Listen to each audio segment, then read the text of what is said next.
네, 여러분 안녕하세요. 오늘은 민담을 구성하는 원소인 모티프에 대해서 학습해 보도록 하겠습니다. 그럼 모티프란 무엇일까요? 네, 이 모티프를 검색해 보면 이렇게 나옵니다. 첫 번째, 회화, 조각, 소설 따위의 예술 작품을 창작하는 동기가 된 작가의 중심 사상. 장식에서는 여러 무늬가 하나의 무늬로 통합되어 그 연속에 의해서 하나의 작품을 구성하는 기본 단위를 이루기도 한다. 그러니까 어떤 예술 작품을 구성하는 요소, 이것이 이제 모티프라고 하는 거고요. 우리가 살펴볼 건 두 번째겠죠. 어떤 이야기를 구성하고 있는 여러 개의 화소. 이것을 우리는 문학에서 모티프라고 규정하는데요. 즉, 이야기를 구성하는 원소라고 생각하시면 됩니다. 여기서 이 소자가 원소할 때 소자고요. 화자는 이야기 화자거든요. 그러니까 이야기를 구성하는 원소. 우리 물체는 원소들이 이렇게 모여가지고 하나의 물체를 구성하죠. 그래서 그걸 원소라고 하는 거잖아요. 마찬가지로 어, 화소 혹은 모티프라고 하면 이야기를 구성하는 원소라고 생각하시면 돼요. 쉽게 이야기하면 여러분 주몽설화 아시죠? 이 주몽설화의 경우에는 어때요? 이 안에 되게 다양한 모티프, 원소들이 구성되어서 주몽설화라고 하는 이 신화를 하나 구성하는 거예요. 예를 들면 이런 거죠. 주몽이 난생 모티프, 그러니까 주몽의 알에서 태어나는 이야기와 또 천손 모티프, 주몽은 한 천체의 아들인 해모수의 아들인 이야기, 또 기타 다른 이야기들이 막 모여서 이 주몽설화라고 하는 하나의 이야기, 즉 신화를 구성하는 거지 않습니까? 이렇게 이 이야기를 구성하는 여러 개의 원소, 이것을 우리는 화소라고 부릅니다. 그래서 헷갈릴 수 있어요. 모티프랑 화소랑 뭐가 달라요? 라고 하시면 똑같은 거다. 이렇게 생각하시면 됩니다. 즉, 모티프가 화소고 화소가 모티프입니다. 네, 그러니까 모티프라고 하는 것은 화소니까 이야기를 구성하는 원소구나. 이렇게 우리가 생각할 수 있는 거죠. 네. 화소를 검색하면 이렇게 나옵니다. 문학 소설 따위에서 이야기를 구성하는 최소 단위. 아, 어떤 이야기를 구성하는 요소, 이것들이 화소고, 이 화소들이 모여야 하나의 이야기가 비로소 되는구나, 라고 볼 수 있겠죠.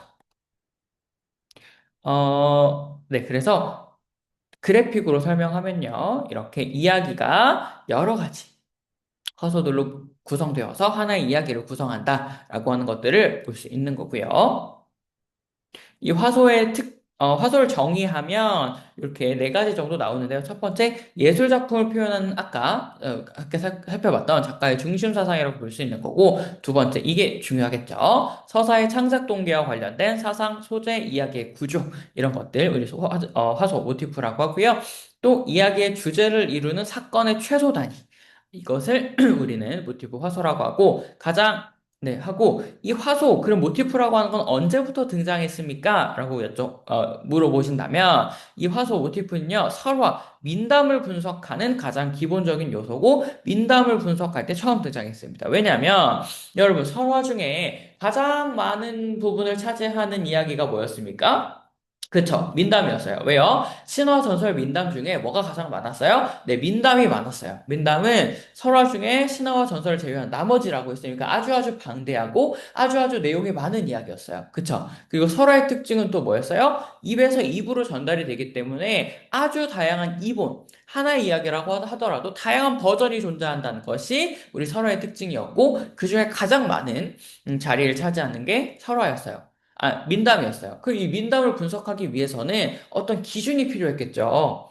이 방대한, 아주 많은 이야기들을 분석하기 위해서는 어떤 기준이 필요했겠죠. 그 기준을 사람들이 뭘로 잡기로 시작한 거냐? 그렇다면 이 이야기를 구성하는 원소, 이야기의 구조, 아니죠. 이야기를 구성하는 기본적인 원소, 즉, 모티프를 잡아서, 이 이야기가 어떤 이야기들로 구성되어 있는지를 우리가 한번 분석해보고, 여기에 같은 모티프, 화소를 가지고 있으면, 이건 우리 같은 계열의 이야기로 묶어서, 우리가, 이건 같은 계열의 민담이야. 라고 우리가 이제 구조적으로 분석해보자 라고 하는 과정에서 처음 등장한 개념이다 라고 볼 수 있겠습니다. 그래서 우리는 이 민담을 구성할 때 화소 모티프를 가지고 분석을 해보도록 할 거예요. 그러면 이제부터는 그렇다면 화소라고 하는 것은 조금 더 우리 구체화하다면, 민담을 구성할 때, 민담을 분석할 때, 이야기를 이루는 독립적인 어떤 요소거나, 사람이거나, 물자이거나, 물건이거나, 행위자이거나, 행위거나, 장소거나 하는 그 모든 것들을 우린 이제 화소, 모티프라고 정의를 할 수 있습니다. 예를 들어 보면 그래서 이제 모티프의 특징은요, 크게 5가지가 있는데, 첫 번째 고정성. 즉, 문학에서의 모티프는요, 고정적이에요. 움직이지 않습니다. 네. 그렇기 때문에, 여기서도 이 모티프, 저기서도 이 모티프라고 하는 걸 발견할 수 있겠죠. 모티프는 고정적이다. 움직이지 않는다는 거고요. 두 번째, 반복성. 여러 이야기에서 반복적으로 쓰입니다. 그러니까 우리가 민담을 분석할 때, 이 똑같은 모티프가 A 민담에도 사용됐고, B 민담에도 사용됐고, C 민담에도 사용됐네? 그러면 A, B, C는 같은 계열의 민담이다. 인가 보다. 라고 분석할 수 있습니다. 마지막 세 번째, 다양한 작품에서 동일한 모티프가 공통적으로 발견됩니다. 반복성과 비슷한 이야기일 거고요. 이건 사실 근데 조금 더 다른 것은 같은 계열의 민담이 아니더라도 다른 계열의 민담이더라도 같은 모티프는 사용될 수 있다. 이것이 이제 모티프의 특징인 거고요. 보편성의 특징인 거고요. 네 번째, 이 모티프는 아까 계속 이야기한 것처럼 민담 분석을 할 때 처음 사용되기 시작한 개념이다. 라는 점 굉장히 재밌는 지점이라고 볼 수 있겠고, 마지막 소설 구성.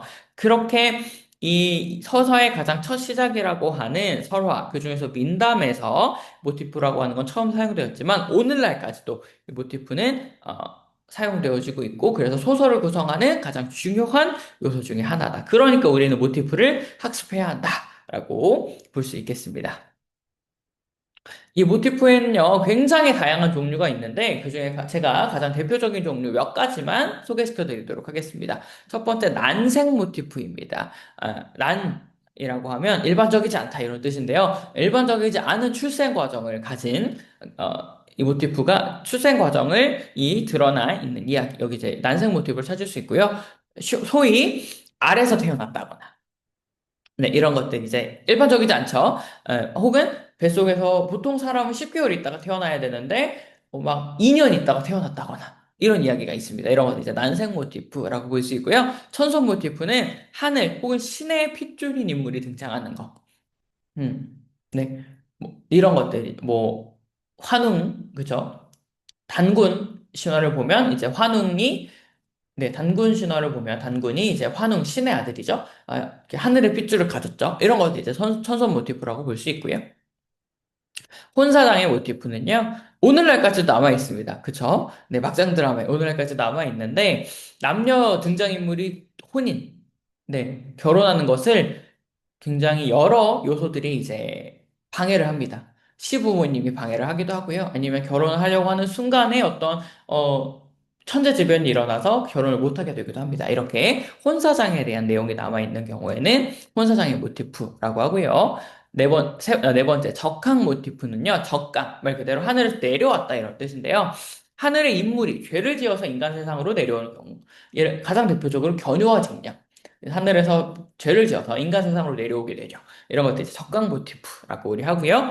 인기 교환 모티프는요, 인간과 귀신이 서로 교류하는 모티프예요. 그래서 인간과 귀신이 만나서 서로 사랑을 한다거나, 대화를 한다거나, 교제한다거나 하는 내용을 여러분이 이야기에서 만나게 된다면, 그것은 인기 교환 모티프다라고 우리는 이야기할 수 있습니다. 다음으로 변신 모티프. 이야기에서요, 다른 인물로 혹은 사물로 변신하는 경우가 있습니다. 해리포터, 이렇죠? 생각하면 쉬울 것 같아요. 해리포터에서 막 애니구마라고 하는 능력을 가진 사람들이 고양이로 변신하거나 혹은 다른 어떤 인물로 변신하죠. 이런 것도 우리 변신 모티프라고 하고요. 이것과 비슷하게 남장 여자 모티프는요. 이거는 변신하는 건 아니고 변장을 하는 모티프입니다. 그래서 여성이 남성으로 변장하거나 남성이 여성으로 변장하는 모티프. 이건 남장 혹은 여장 모티프라고 하고요. 조력자 모티프는 굉장히 시련에 빠진 주인공에게 조력자가 등장하는 경우가 있습니다. 소위 예를 들면 어, 금도끼, 은도끼. 그쵸? 도끼를 다 강에 빠뜨리고 굉장히 시리에 빠져 있는 이 주인공에게, 나무꾼에게, 짜잔! 산신령이 나타나서, 이 도끼가 금도끼냐, 은도끼냐? 라고 해서 도움을 주는 거죠. 이런 것도 이제 조력자가 등장했다라고 해서 조력자 모티프라고 하고요. 식물 모티프는 신기한 물건이 등장하는 모티프입니다. 가령 어떤 주인공에게 이 조력자가 신기한 어떤 방울 같은 걸 주는 거예요. 그래서 그 방울이 위기를 미리 감지해서 딸랑딸랑딸랑 울리면 이 주인공이 미리 알고 뭔가 도망가게 한다거나 아니면 이제 창이나 방패 같은 걸 주는데 어떤 창이든 다 뚫을 수 있는 방패 이런 걸 주는 거예요. 그래서 위기의 순간에 이 신묘한 물건으로 어떤 위기를 극복할 수 있게 한다던가 이런 것들이 이제 신물, 신기한 물건, 즉 마법 같은 것들이 이제 걸려 있는 물건이 등장한다면 이거 이제 신물 모티프라고 하고요. 기란내 모티프는 여러분 이 민담이나 이야기를 많이 보다 보면요, 이 조력자가 등장해서 주인공한테 길을 막 안내해 준 경우가 있습니다. 아니, 주인공이 어디로 가야 되는지 막 모를 때 이 조력자가 등장해서 이쪽으로 가거라라고 이제 길을 알려주거나 지도를 준 경우가 있습니다. 이런 경우에는 이제 길 안내 모티프라고 우리가 이야기하고요. 네, 그 다음으로 나오는 것이 권선징악 모티프. 권선징악 무슨 뜻입니까? 착한 일을 하면 상을 받고 나쁜 일을 하면 벌을 받는다 이런 뜻이죠. 그래서 이야기의 어떤 결말이 권선징악으로 끝난다라고 하면 이것도 역시나 권선징악 모티프라고 볼 수 있고요. 옛날 전래 동화에서 많이 나오죠. 콩쥐팥쥐 이런 이야기, 그죠? 그리고 이제 핍박, 결핍 모티프는요. 이 주인공을 막 핍박하거나 압박하는 어떤 상황들이 등장하면 이런 것도 이제 핍박 모티프라고 하고요. 우리 신데렐라의 경우에는 괴모의 콩쥐팥쥐 마찬가지고 괴모의 어떤 괴롭힘을 받죠. 또 상관오리들이 등장하는 경우도 있습니다. 그래서 이 주인공을 막 못살게 구는 경우 있어요. 춘향 이 이야기 같은 경우에 그렇겠죠. 이런 경우 이제 핍박과 결핍의 모티프라고 볼 수 있고요. 이제 조실부모 모티프는 주인공이 어렸을 때부터 부모님을 상실하는, 그러니까 상실한다는 건 꼭 돌아가신다는 뜻만은 아닙니다. 부모님이 어렸을 때 이제 돌아가실 수도 있지만 아니면 이 아이를 잃어버렸을 수도 있고요. 아니면 어떤 상황에 의해서 버리기도 합니다.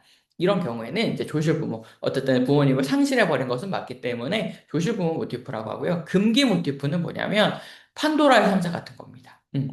판도라의 상자 어떤 거예요? 금지, 금기. 열면 안 돼. 라고 하는데 그 판도라의 상자를 열면서 어떤 이야기가 시작되죠. 네. 마찬가지로 이야기에서도 이걸 하면 안 돼. 이걸 만지면 안 돼. 이런 뒤를 돌아보면 안 돼. 뭐 이런 금기의 어떤 상황이 나오는데 꼭 주인공은 그 금기를 어깁니다. 네, 꼭 어기죠. 그렇게 해서 어김으로써 이야기가 시작되는, 그런 이야기 구조가 굉장히 많은데 이것을 우리 금기 모티프라고 하고요. 마지막 과제 실험 모티프는요. 주인공이 어떤 목표를 이루기 위해서 반드시 어떤 시험이나 미션을 통과해야 하는 경우 이제 과제나 시련이 이렇게 부여된 이제 모티프죠. 그래서 과제 실험 모티프라고 하고요.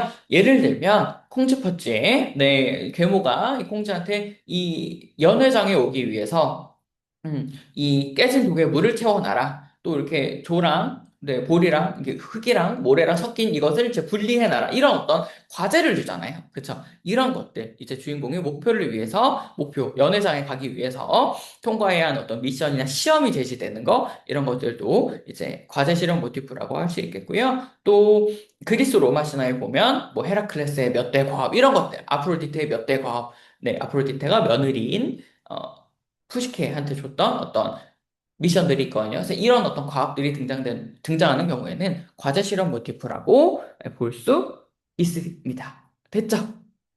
네, 이해할 수 있죠? 그러면 지금까지 우리 모티프에 대해서 살펴봤고요. 여러분 이제 이 모티프를 가지고 민담을 분석하고 또 이야기를 분석하는데 좀 더 재밌는, 문학 생활을 이어나가실 수 있었으면 좋겠습니다.